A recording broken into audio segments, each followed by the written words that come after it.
On est de retour sur nos radios pour la troisième et dernière partie de cette interview, toujours avec Vicente, Elmer, Hugo et Pauline. Donc dans cette dernière partie, donc on va surtout s'intéresser aux questions des fans et des auditeurs, parce que vous avez été très très très nombreux à nous en envoyer pour ça, donc déjà on vous remercie. Donc du coup ça va pas être très très original, mais on va être obligé en fait de faire un invité par invité, catcheur par catcheur, parce que sinon en fait ça va partir un petit peu trop en live. Donc je vais commencer avec toi Elmer. Ouais. Il y a un auditeur qui demande contre qui tu feras ta prochaine défense de titre de la PC. Et deuxième question, est-ce que tu comptes laisser une nouvelle chance à Vicente? La classe. Alors là pour le moment on est encore au stade des négociations pour le challenger que je vais avoir. Donc c'est vrai que pour le moment j'aurai pas trop de noms à vous donner, mais il sera défendu au prochain show de la PC dès la rentrée. Ça c'est une certitude. Mais après contre qui pour le moment on est encore en train de chercher la bonne personne. Pourquoi Vince alors? Quoi? Vince mérite une chance. Vince mérite une chance. Vince, c'est compliqué. Non, il m'a battu. T'étais pas là. Non, il m'a pas battu. Légalement, il m'a pas battu. J'avais la corde dans les mains. Voilà, l'arbitre, il s'est un peu affolé et il a fait une erreur de débutant. C'est pas grave. Tant pis, on lui en tiendra pas compte. Mais voilà, il y a pas de. Le choix de l'arbitre, c'est le dernier choix du match. Hein. Mais non, mais forcément, quand c'est ton arbitre qui fait la faute sur moi, ça pose beaucoup moins de problèmes Dans l'autre sens, ça aurait été une autre histoire. Après, redonner une chance à Vince, pourquoi pas? Faudra voir, comme je dis. Juste fait un match énorme de 30 minutes. Ah oui, non, mais ça, là-dessus, je dis pas le contraire, mais. Même pour le bien des dirigeants de l'ATP, des dirigeants de la PC, et pour les personnes dans la salle, ça serait bien de me donner une nouvelle chance pour le titre APC. Le mec qui fait après, si t'as peur, moi, ça me dérange pas. Mais j'ai peur de personne, tu le sais très bien. Pourquoi tu m'as J'ai affronté multiples de catcheurs avec des physiques différents, j'ai peur de personne, j'y vais, c'est pas le souci. Après, je te dis, c'est pas moi qui décide ça, c'est la structure de l'APC et il y aura une négociation. De toute façon, on cherche quelqu'un pour la rentrée, donc. Je suis là, coucou, bonjour. Ouais, on va. Je ferai en sorte que ton nom soit soumis dans la liste des choix. Mais après, il y a d'autres concurrents aussi qui sont sur le choix, mais le choix final sera fait plus tard. Quoi? Exophénome, par exemple. Ouais. Calembour encore. Ah mon dieu, Faut arrêter. C'est YouTube ça, je vous rappelle. Donc. Oui, bien.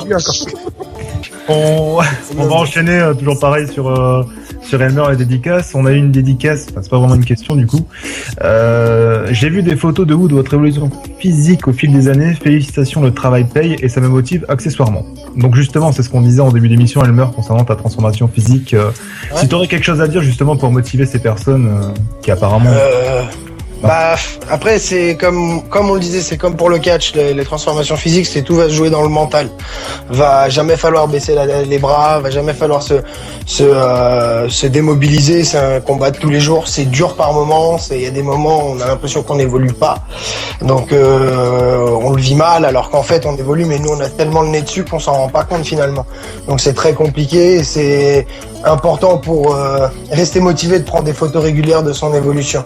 Parce que sur les photos ne mentent pas, on voit tout de suite l'évolution. Alors que à l'œil comme ça, on se voit tellement tous les jours que les petites évolutions du quotidien, on les perçoit pas. Donc voilà, et se fixer des objectifs à court terme et pour éviter aussi de trop courir après un très gros objectif sans pouvoir l'atteindre dans un premier temps.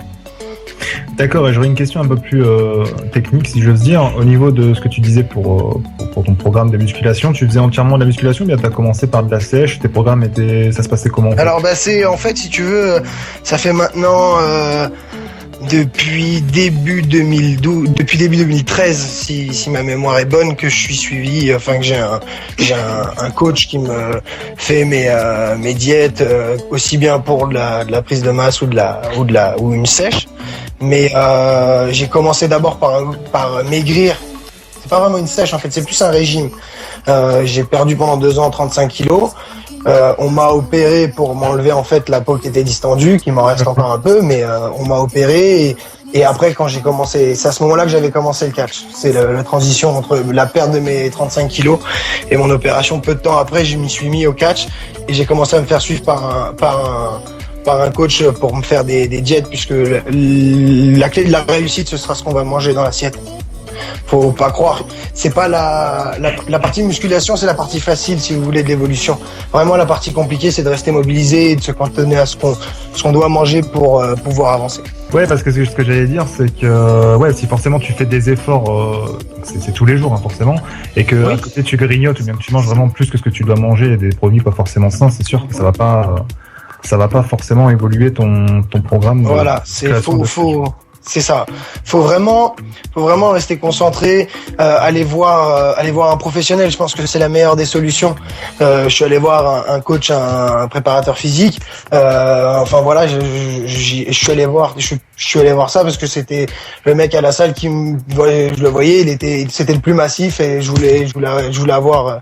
C'était de lui que je voulais le plus me rapprocher, puisque le but c'est d'être le plus puissant possible, dirons-nous là-dessus.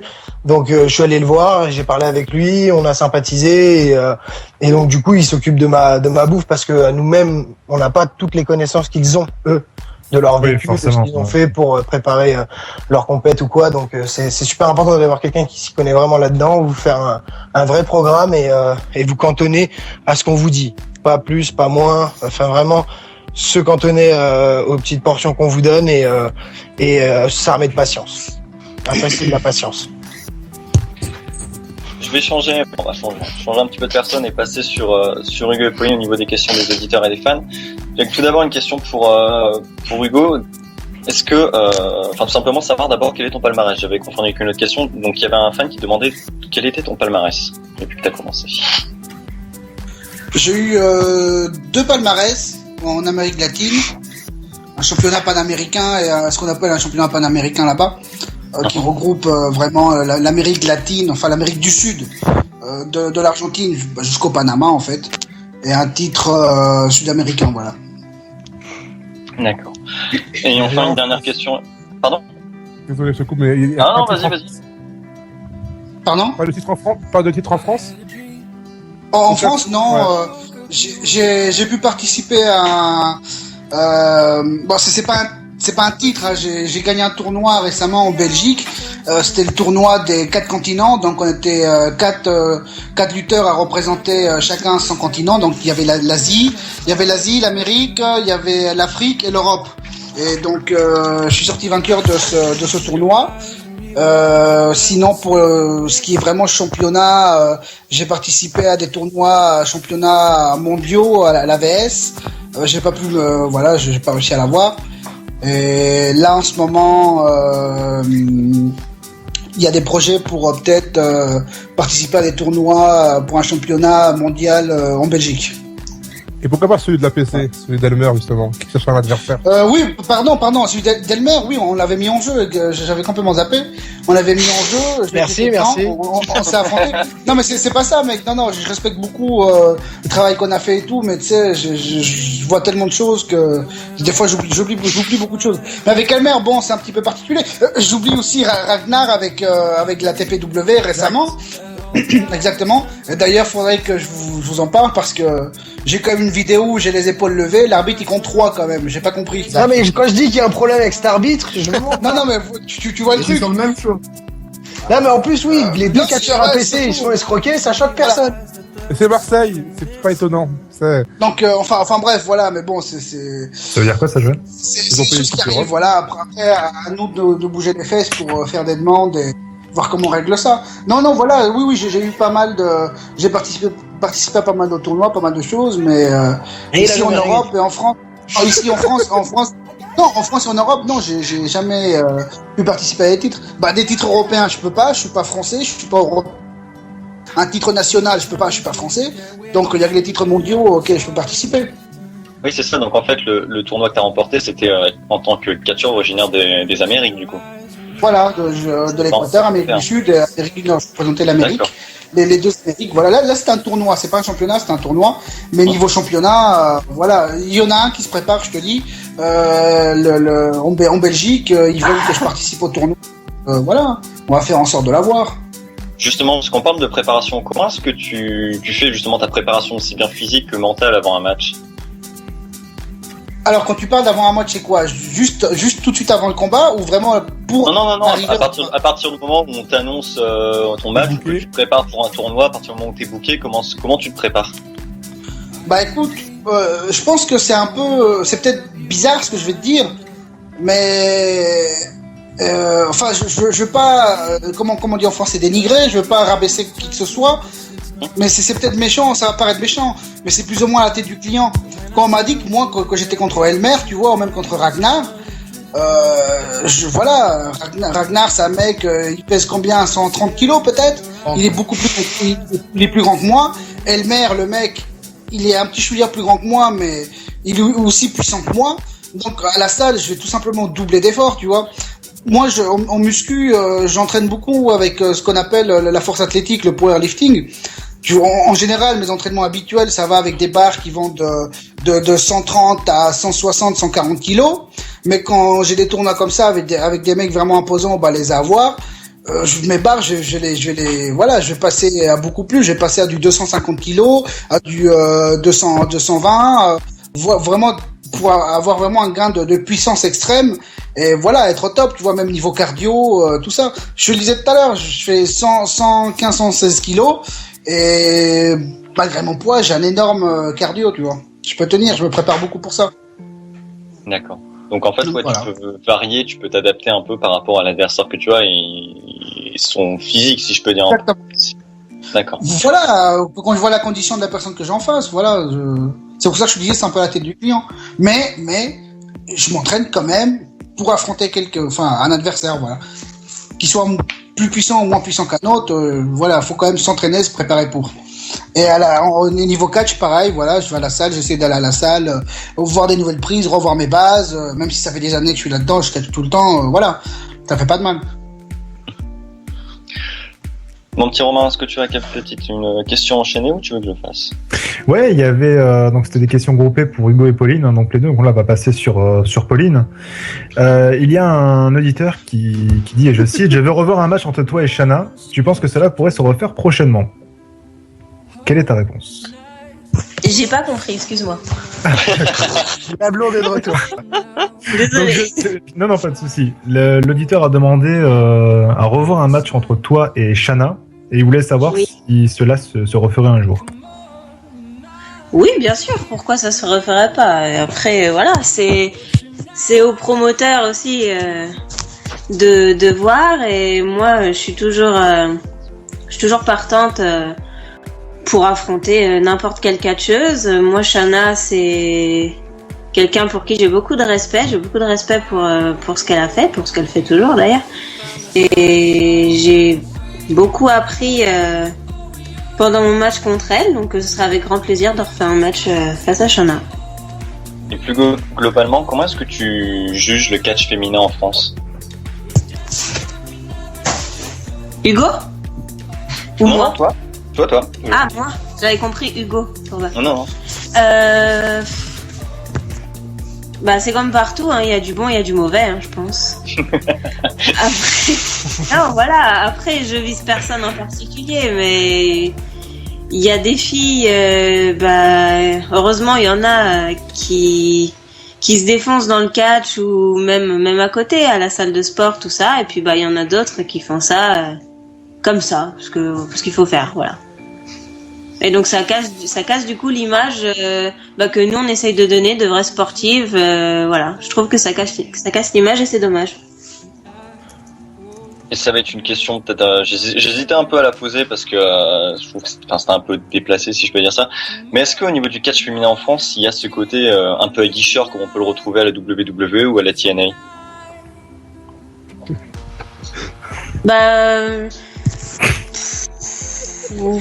Oui, ouais, quand même, ouais, je pense.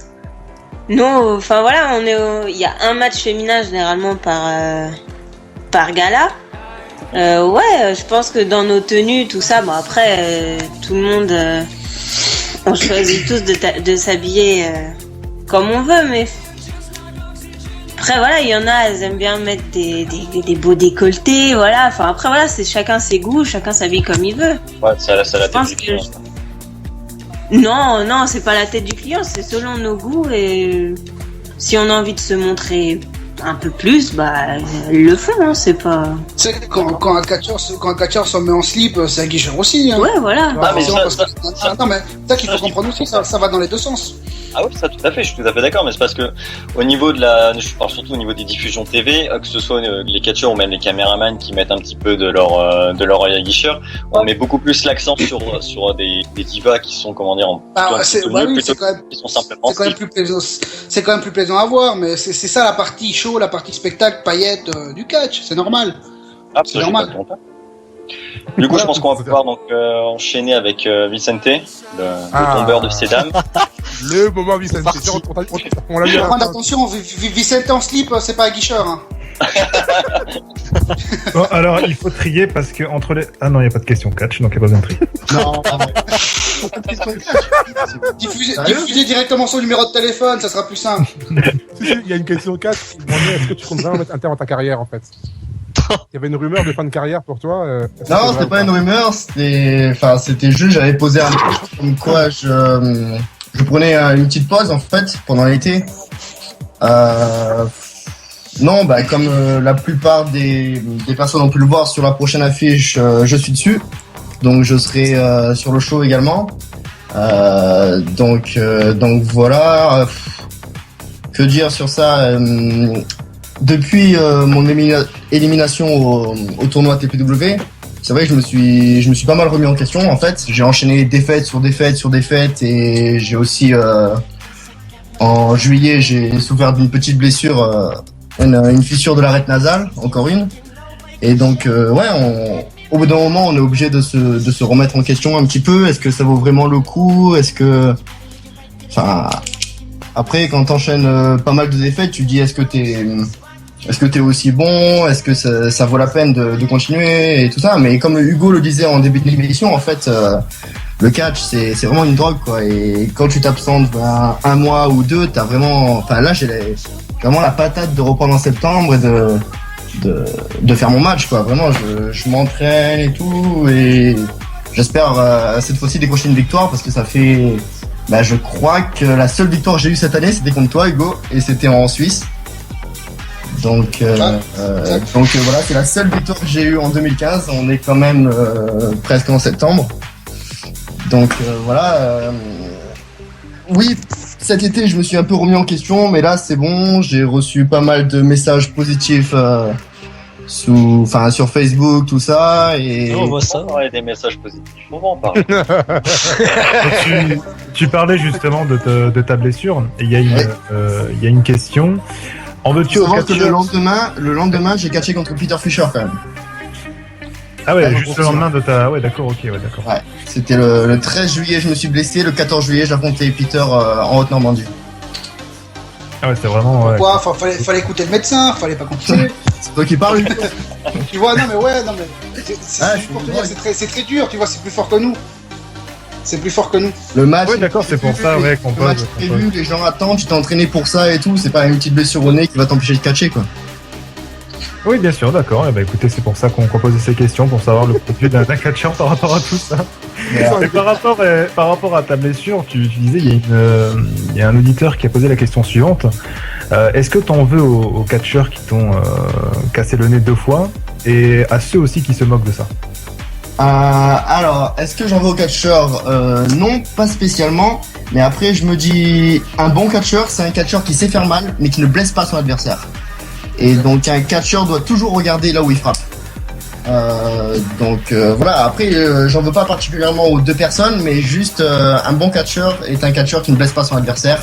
Mais on se tape. Enfin, moi, vraiment, j'aime bien taper mes adversaires. Enfin, voilà, je suis assez connu pour ça. J'aime quand ça tape dur, j'aime quand ça fait mal, j'aime frapper fort mes adversaires, mais sans les blesser. Donc voilà, je sais taper, je sais où faire mal sans blesser l'adversaire. Et quand on donne des coups sans regarder et qu'on blesse son adversaire, enfin, c'est moyen, quoi.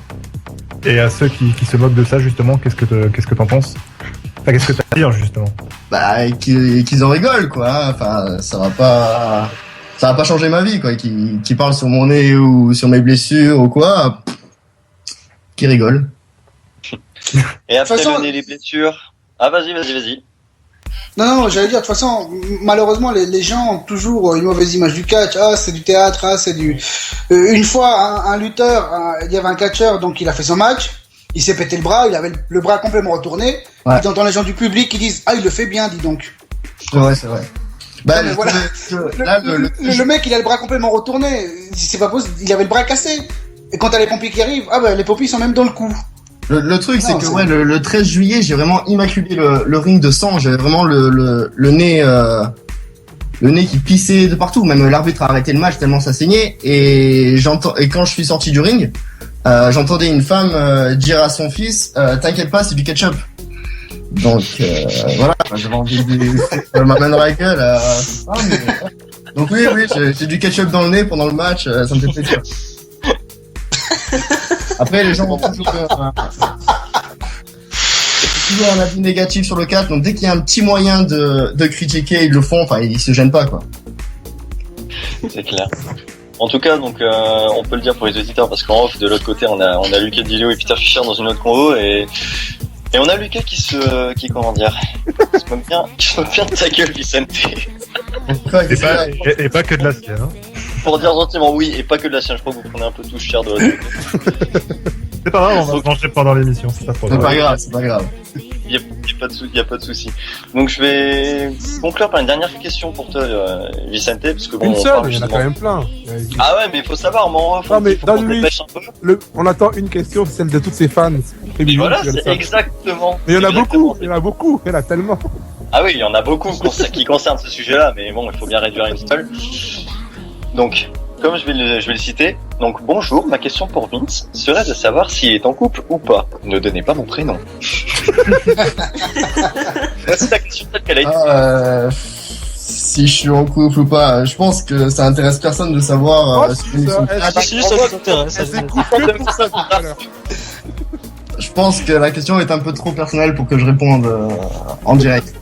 Monsieur, voilà, mais après- regardez ses fans. Vince, il est comme tous les catcheurs, il est en couple avec le catch. Non, c'est pas ça, c'est juste voilà quoi, poser ce genre de questions pour que je réponde à l'antenne, il vaut peut-être mieux me la poser directement et de venir me parler quoi, ça coûte rien. Après, Ah, il Le a meilleur pas- moyen de pécho, il a pas- évidemment. non, du tout. Après voilà quoi, je peux répondre, enfin je mords pas quoi, donc voilà. Bon, en tout cas, pour mesdames ou alors messieurs qui aiment les hommes, franchement, je saurais pas ce soir. Les messieurs qui aiment les hommes, c'est pas la peine qu'ils viennent m'envoyer un message.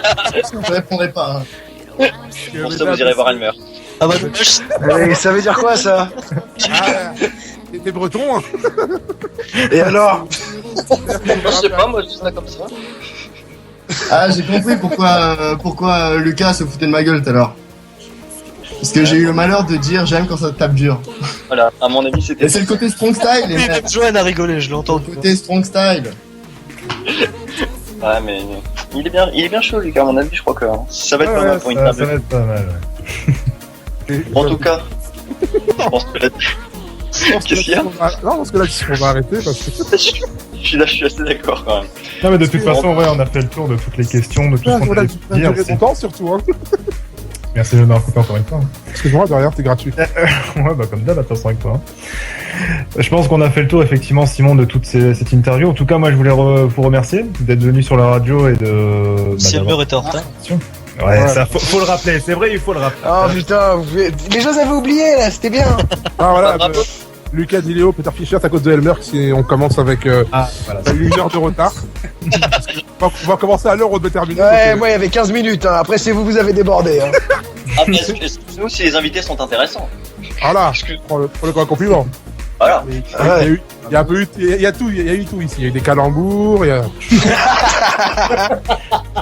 Moi, Tu Hugo, prends nouveau je- des calembours. moi, Hugo, je te le dis, je veux que tu reviennes, toi, t'es sûr? Déjà, toi, Avec plaisir, hein. je veux d'autres Merci calembours. beaucoup. toi, je veux d'autres Ah, tout le calembours. monde. Non, mais- Tu dis que Hugo, toi. Mais non, Elmer, j'ai fait la gueule, tu vois. Ouais, tu vois, c'était Ah mais ça va pas durer longtemps, t'inquiète Johan.